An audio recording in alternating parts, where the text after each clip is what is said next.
Lindiwe Zulu joins me now. Minister, good evening. Many parents want to know, and the ECD managers and those who run them want to know when exactly they're going to be allowed to operate. Yes, good evening, Cathy, and good evening to your viewers. As a Department of Social Development, we are in contact with ECD practitioners.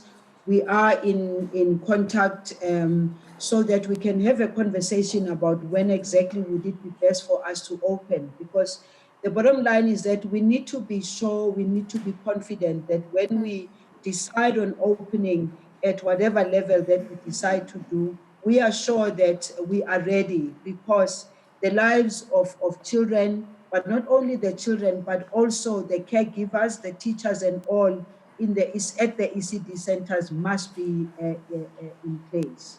Minister, many of the groups that represent the ECD sector are saying that they've been pretty much left out of the conversations that you've been having because they saw schools going back online and they were wondering when exactly they would be called to the table to also be able to make some concrete submissions to the department. Well, let me tell you, the plans that we have working groups which were created by the department, and many of the people that I'm talking about are participating in those groups. The bottom line is that everybody has to be comfortable. We are here talking about an environment that is conducive for learning, but it must also be an environment that is conducive not only to the learners, but to everybody. We approach this from a risk-based approach. And the risk-based approach has been an approach that has been used by government through the net joints as well as the R350, which is chaired by the president. It's not new. The risk-based approach has been something that has been used in almost all avenues of our trying to regain back our activities and regain back a normal life in South Africa. Therefore, it's important for us not to rush and be in a rush to open only to find that we tell ourselves, oh, even the people that are talking about going back, they find that the situation is not conducive. Because remember that we are also talking about children who have to go to the ECD centers and end up also going back home, where we have to make sure that it's not just about them, it's also about the people that they have to go back to at home. So what should parents be doing in the meantime? Because many parents are having to return back to work, and therefore it does create a huge gap in terms of who will help take care of their children. Yes, absolutely. Look, Cathy, this is not a normal situation for anybody, including the parents and the children. It's an abnormal situation, but a situation that needs us as South Africans overall to really work with each other here, because quite frankly, as a minister, I would not want to be having a situation where there are others who are saying they're not part and parcel of the conversation. Anyone who's not part of the conversation, we need to bring on board and have the conversation with them. This is challenging because, firstly, even the ECD centers themselves, we've got to make sure that the teachers who are there have got the necessary PPEs. We've got to make sure that the centers themselves are properly prepared for this. And that's what we are working on. And what I'm saying is that with the ones who we are working with, including the Nelson Mandela Foundation that we are working with, I'm just throwing their name in there on the basis that just last week we were with them launching a program that is called Vangasali, which is a program that is supposed to help people to register their ECDs, those that are not registered. But right now, we're not talking about that. We've got ECDs that fall under government. We've got private ECDs.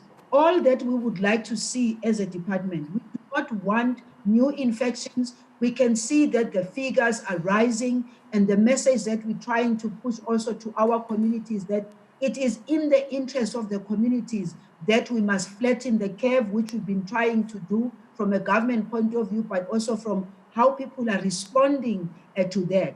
We are at level 3, and we're just at the beginning of opening up, where we're now seeing quite a whole big number of people that are either going back to work or going back to school, that some of the children have gone back to school. It's important for us to even look at what is happening now and be able to evaluate whether what is happening now is not going to worsen the situation. And we are taking our time, therefore, in as far as the ECDs are concerned, we're taking our time not because we don't understand or appreciate the difficulties that are being faced by the parents as well as the children. Of course, one of the difficulties is that because there are no clear timelines as to when exactly ECD centers will be allowed to operate, it means that many of these owners are facing financial ruin, and therefore many of these centers might not even exist by the time that the department decides they may be allowed to operate again. What has been put in place as a buffer to help these centers? There's got to be a balance between the financial ruin that you are talking about and also the fact that we're talking about livelihoods, we're talking about lives of people. We are very conscious of the fact that many of them, in fact, before you even go to the point of the ECDs themselves, especially the private ones, seeing that they are going to go to financial ruin.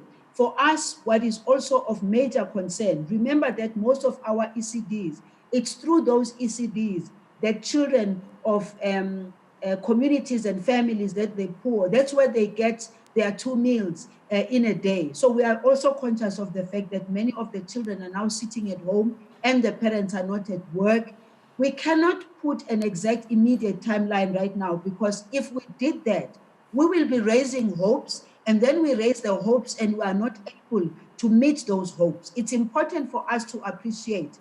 We will open the ECDs once we feel comfortable that the children will go to safe places where the COVID-19 protocols or coronavirus protocols are going to be adhered to.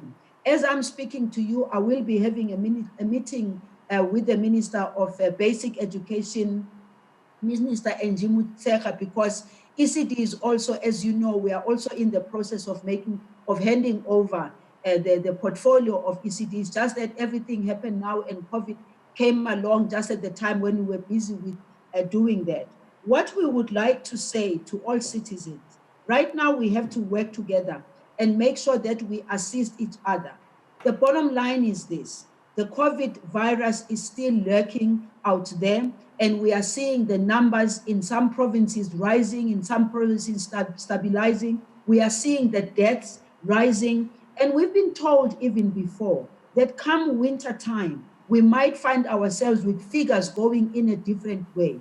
What government wants to see is a complete flattening of the curve, and I think we were given a bit of a moment for us in South Africa by acting quickly and responding quickly so that we could not find ourselves being overexposed and immediately our health sector being under pressure.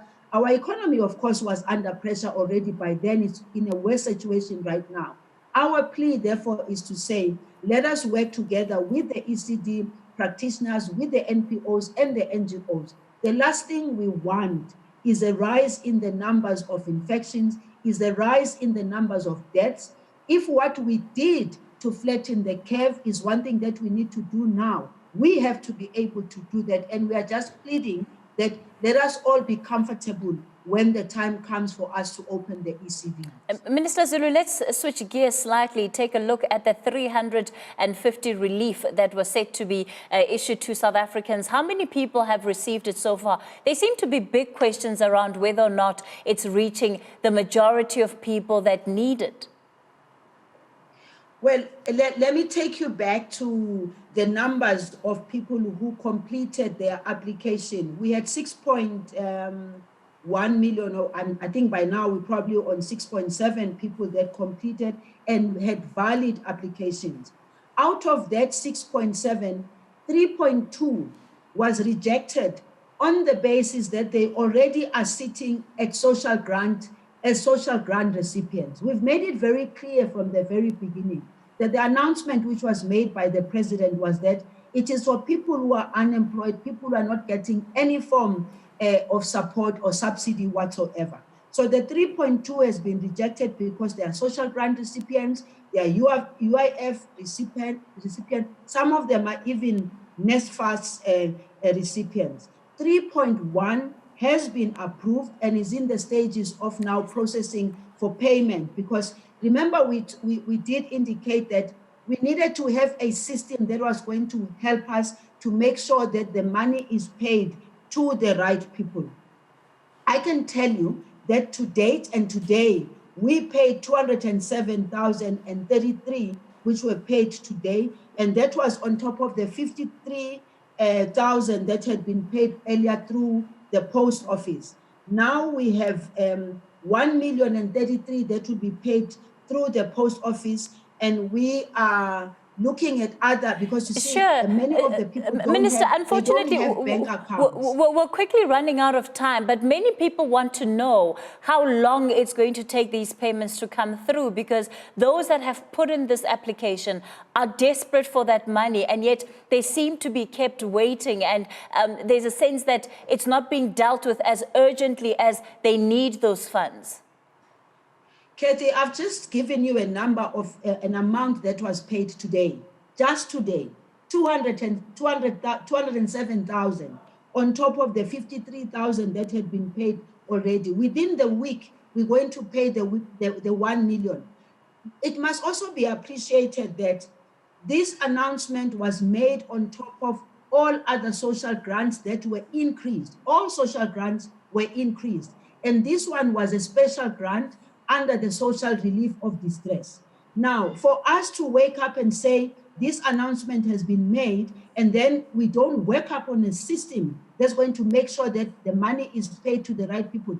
Imagine if we had paid that amount of money to anyone without processing. It would have meant for 6 months, we will pay 3.1 million recipients who are grant recipients already. So while I appreciate it and understand, Cathy, I understand very well what you're talking about. People need the money, people need to be assisted, but government has to be accountable also. There is just no way that we could pay that money without due process and proper processing. Also, the payment of such grants, you need a system that will be able to do that. So we needed to go out and look for a new system outside of the normal system that we use for the payment of our normal social grant, because this one is only for 6 months. The figures that I'm turning out to you are figures that must also be appreciated as money that has already been paid in the accounts of people.